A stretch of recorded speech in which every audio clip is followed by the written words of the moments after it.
Hey guys, how's it going? Hope you're doing well. My name is Crown, and today I'm going to read you some very interesting stories that I hope that you're gonna love. And now, without further ado, let's go!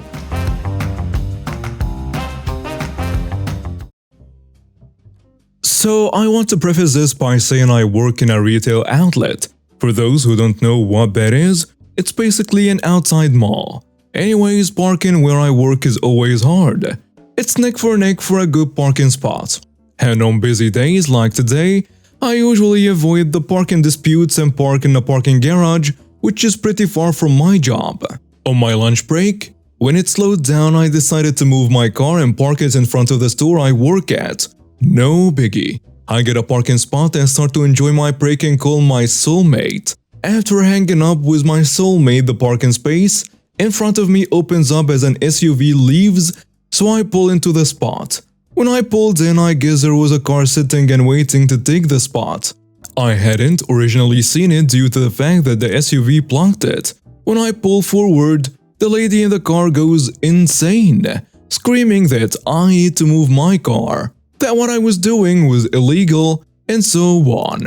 So, being a little bitty, I stand my ground and refuse to move. Now, if this lady had been nice and asked me to move, I would have had no problem doing so. But instead, she decided to go insane and scream at me. So I stood my ground. Not to mention, there were about 5 parking spots around me that she could have easily taken, including the one I had just pulled out of. I tried to ignore her, hoping she'd simply give up and leave, but boy was I wrong. She approaches my car, screaming at me through my window, demanding I move and insisting what I was doing was illegal.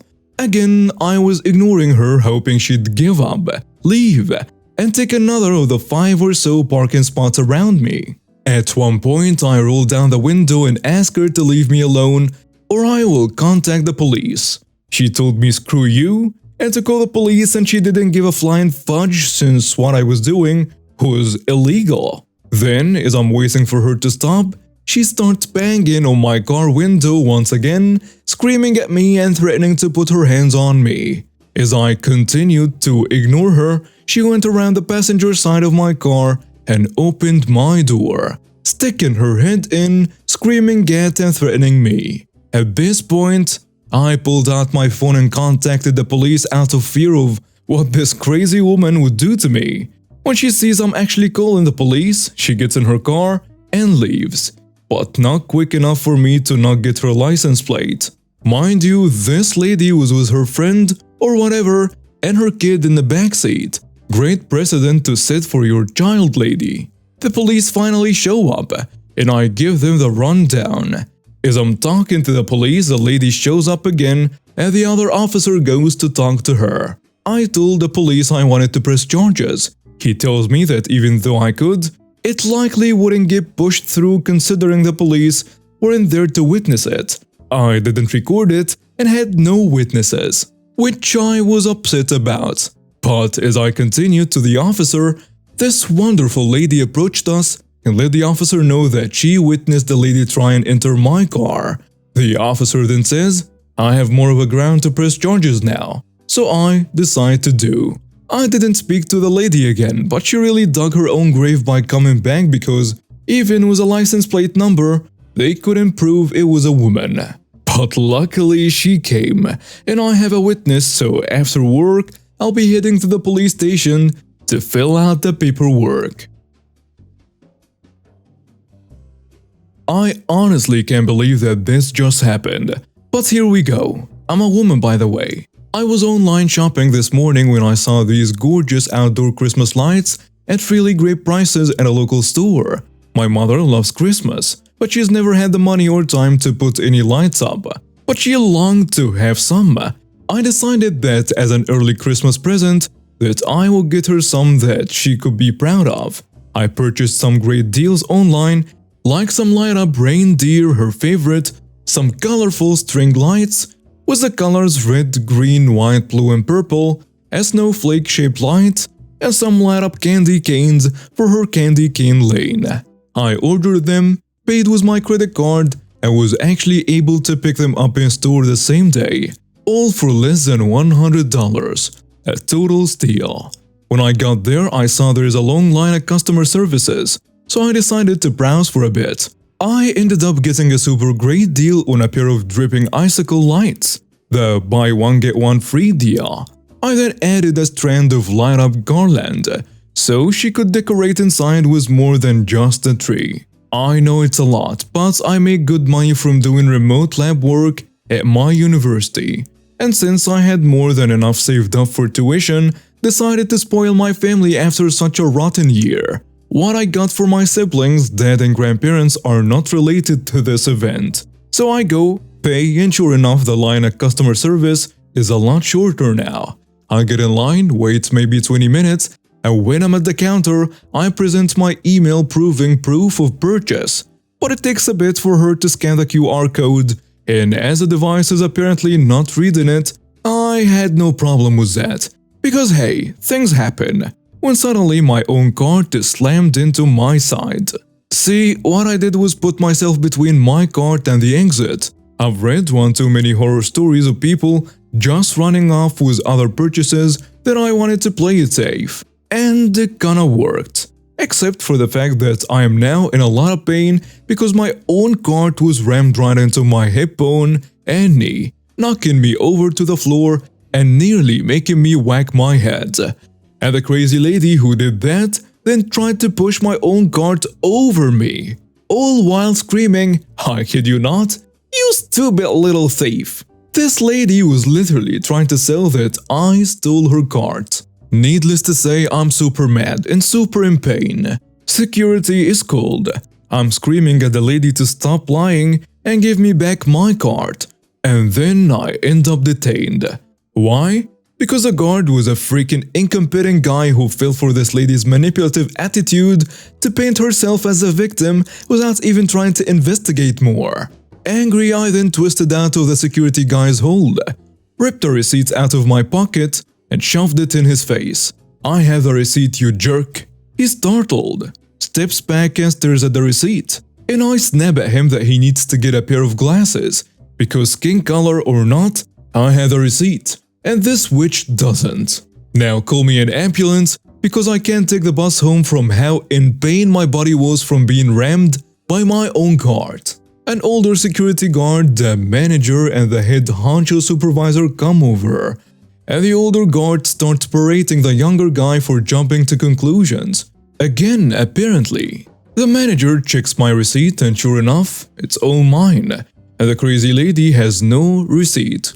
Of course, then the lady starts wailing about how I must have stolen her receipt, only to have it pointed out that I had used my points card for that store, which was on the receipt and they could match to my ID. They also had CCTV of me with all of my items, buying them, and then her coming along and grabbing them and ramming me with my own cart. I then have to sit there on a bench with all of my items. The customer service girl who struggled to get the QR code to scan returned my phone to me. I dropped it on the counter when I was hit and started placing my items I had bought online into the cart, which had now been returned to me, while the crazy lady was detained. The police and EMTs arrived not long after. The store actually wasn't that far from a hospital or police station, and after the EMTs loaded me onto the stretcher, my ankle was badly twisted from being knocked over and I wanted to go to the hospital just to be safe. I gave my statement and asked to press charges for attempted theft and assault before turning to the supervisor as he came over. He's very apologetic and asks me if I want anything from the store for free as compensation for this disaster. I told him that all I wanted was for A, the idiot security guard to either be rigorously retrained and thinking for once or be fired, B, that I wanted them to hold on to my purchases until I could come back to pick them up, and C, that the crazy lady who was now screaming, "You'll hear from my son, he's a lawyer," which is how I know she's an entitled mother, be permanently banned from this entire chain because who knows if she's gotten away with it before or would do it again. The supervisor agreed that it was more than fair. The security guy who detained me improperly looked horrified, And apparently the crazy lady heard that and went deathly pale before she fainted right then and there. I am now sitting in a hospital bed, my ankle in a cast, the bones cracked, my left hip and knee in pain, my right elbow bruised, and having to call my grandparents to pick me up because my family only has 2 cars and my sister and dad are both at work. Hence, why I took the bus. What's happened to me isn't right, and I also plan on making a complaint about the guard. Also, I'm in Canada, so I can't make her pay my medical bill as it's covered by the provincial plan. We were unlucky enough to buy a house with a purebred Karen right next to us. She was awful, horrible, everything that you could have wished for in a neighbor, she didn't have. And everything you'd want to avoid in a neighbor, she had and some more. I'm not planning on getting into too much detail and stretching this out, but today, I will be telling you about the one incident that flipped her world upside down and landed her in prison for a long time. When we bought the house, there was a huge ancient tree standing in our yard. Clearly been there for years and it was just so unique and beautiful, and we took proper care of it. It seemed that Karen always had consistent fights with the previous owners regarding this tree. She just hates it, thinks it looks so ugly and that it must be gone. I don't know what was wrong with that woman. I mean, was she in some kind of HOA before that she thought she could just practice this nonsense wherever she went? Or what exactly was she thinking? But she had no proper reason to ask the previous owners or us to get rid of the tree and cut it down. No leaves problem, no pests, no restricted roots, nothing. And so when we bought the house, she made sure we knew that we are to cut that ugly tree or we are her #1 enemy from this moment on.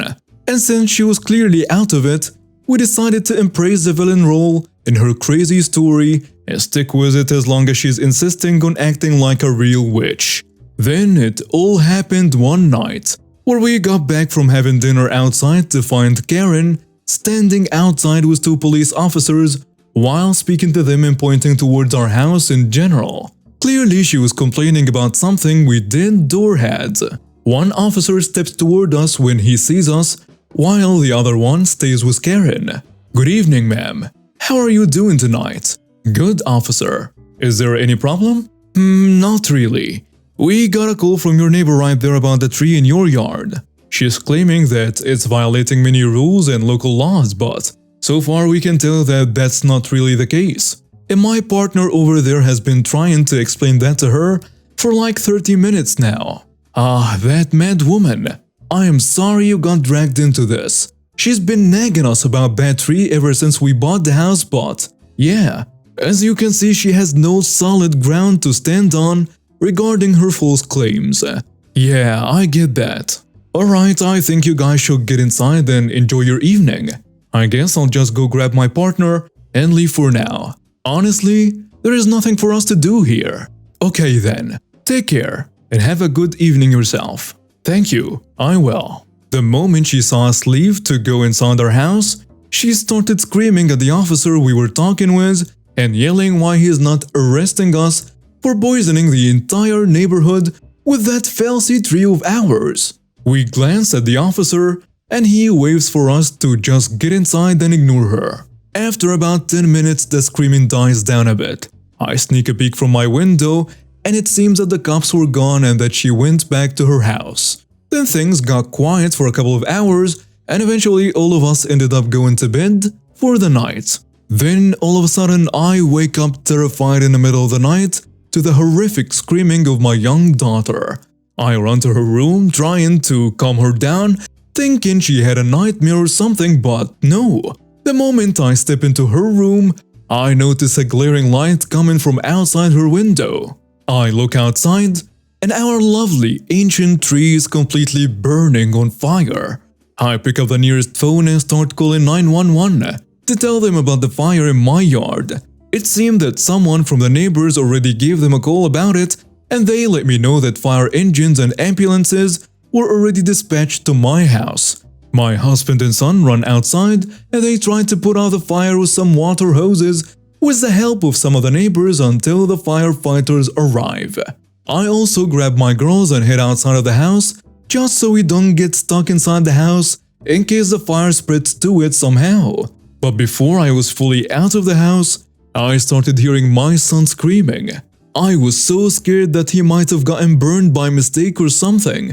But when I bolted outside to see what's going on, I see Karen standing right on top of him and throwing some gas at him. As I learned later, it looked like my husband didn't notice what was happening with our son on the other side of the tree. And so when I saw that happening, I charged at the woman with everything I've had and tackled her to the ground like a freaking quarterback to get her off of my teenage boy. And when I was on top of her, that's when it hit me. She was showering him with gas, deliberately. I lost it. I started swinging at her for God knows how long until my husband noticed and pulled me off of her. First responders arrived right after, and when the EMTs got to us, they escorted us to the ambulances and had to move Karen on a stretcher because clearly she was out. At the time, I didn't know if she was dead or just passed out, and honestly, I did not really care. Not at that moment at least. I ended up passing out myself as well a few moments after, and when I woke up, I got filled in by my husband. Our neighbor across the street ran to the police officers as they arrived and started telling them how he saw Karen trespassing into our yard, poured what looked like gas on our tree, then she set fire to it.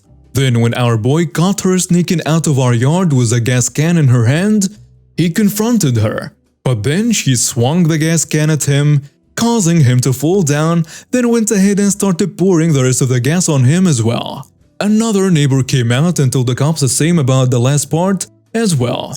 And eventually the cops managed to find a nearby house with surveillance cameras and pulled out the footage and were able to verify the neighbor's statements. Thankfully the fire was contained before reaching our house, but the tree was simply gone. It stood there in our yard looking as dead as it could be. That night, Karen was taken to the hospital to deal with a broken jaw, some bloody scratches and bruises, and she was later charged with trespassing, arson, destruction of private property, assault, and attempted murder of my son. A total of 25 years in prison is what she ended up sentenced to for all the crimes she committed and all the lives she risked and deliberately attempted to end that night. Right now, we are trying to move past that horrible experience as a family, admittedly still struggling with that in a way. But there is progress at least. Not the kind of fresh start you want to have when you decide to move from a state to another, but it is what it is, I guess. Thank you for letting me tell my story. It really helped. My ex-husband and I had a great divorce. Even though he cheated on me after 12 years and 2 kids under 4, I really wanted to do things differently than my parents did during their divorce. I never said anything negative about him and tried very hard to defend him when the kids got upset with him. I extended invitations to the woman he left me for so she would not feel uncomfortable with me and we became friends. She was basically their stepmom, so why not include her in everything? On holidays, we all had one big dinner. He and her and me and my boyfriend. This made everyone comfortable and the kids never had to choose one side or the other as we were all on the same page. It was a great relationship that when I had back surgery, I recovered at his house and she cooked for me. He and I were coaches for the kids' basketball and baseball teams, and I helped at their wedding 13 years later. This was not easy for me, as he moved to another state to raise her children, leaving me to raise ours on my own. She quit her job when they got together, and I had to return to work to support my kids. But I needed to keep the resentment and bitterness away from my kids. All of this sets the tone for the divorce. But when he initially left, I spoke to a lawyer and got a separation agreement that was really great for me. He asked that I not take half of his retirement, but instead he would pay X in child support and additional Y in alimony. Because he was making a lot of money and I was a stay-at-home mom with a country club membership, yuck. I hated saying that, but it was only to set the scene. Normally, alimony ends after 5 years, But because I didn't get half of the 401k, the only condition on internet was it would end on my remarriage or my death. He agreed with all of it. The thing is, when he left me to move down to where she lived, he left his cushy job and took this promising but not delivering position that really screwed him financially. But he never went back to the lawyer to get the child support or alimony reduced. Instead, he borrowed from his mother. When I discovered he was mooching off of her, I suggested to her that she stop paying for him when he finally got back on his feet. She never would do that and continued paying for his life and her to be a stay-at-home mom, even co-signing for a second home for him when he finally moved back to raise his kids. Hers had graduated and lived in his old house. Ours were in high school. He did come to me and ask if I would accept regular child support and half of the alimony. Then later, when he was really earning money, he would pick back up on the past due amount. Not wanting to make waves in an otherwise great divorce, I said yes and kept track each month of what was owed in a shared spreadsheet with him so he could see how far in debt he was getting each month. He ended up owing me $100 a month for 10 years, but he said when the kids aged out of child support, he would continue to pay the same amount to make up for the alimony, which totaled about $120,000.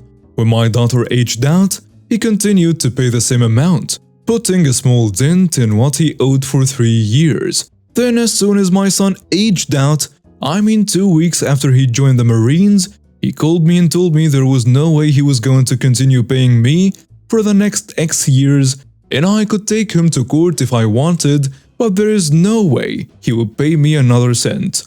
This completely blew my mind, as we had such a fantastic relationship, and it came out of nowhere. I was completely freaked out, but I took his advice. I contacted an attorney.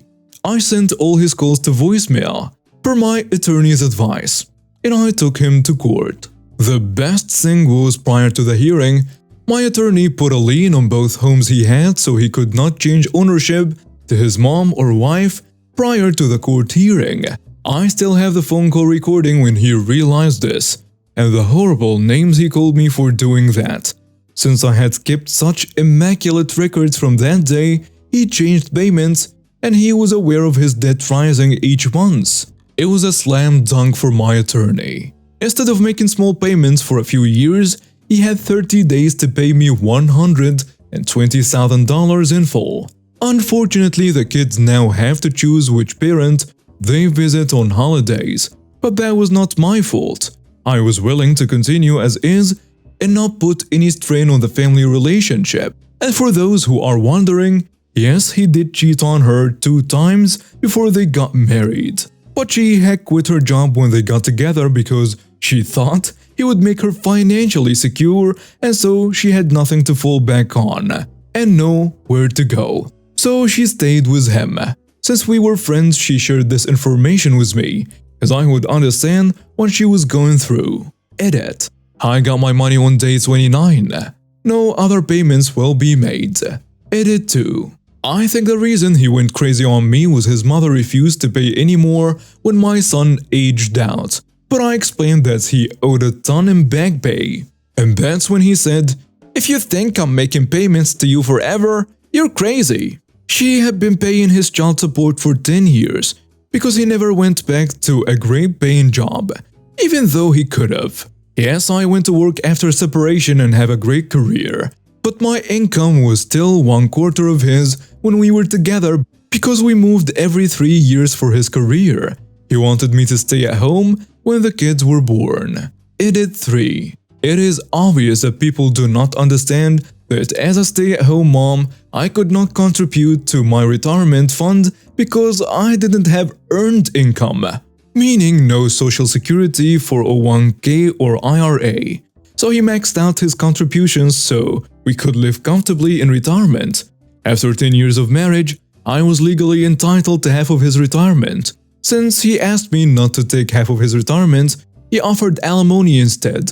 Then he decided not to pay what he offered and leave me with less retirement funds than I would have had in either case. Slim my or half of his retirement. This is why it was important for me to get what was due. Not to live a cushy life, but for my retirement. And now we have reached the end of today's stories. Thank you for watching and see you next time.